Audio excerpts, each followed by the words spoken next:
कि रसूलुल्लाह सल्लल्लाहु अलैहि वसल्लम वो कभी भी अपने हम्बल बैकग्राउंड पे एम्बैरस नहीं होते थे, शर्मिंदा नहीं होते।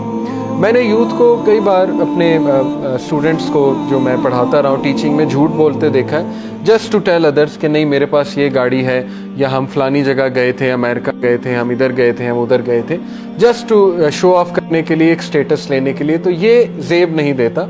आप सच बोलें, कोई बात नहीं, इज्जत जिल्लत अल्लाह के हाथ में, जो आपके पास है आप वही बताएं।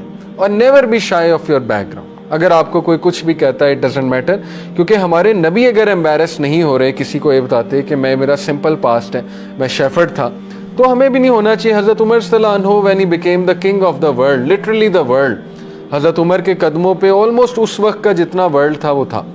हजरत उमर खुतबा दे रहे थे, एकदम रोने लग गए दौरे खिलाफत में। अब कितने हम्बल इंसान थे। साहबा ने कहा अमीरुल मोमिनीन, ये तो खुशी का मौका है।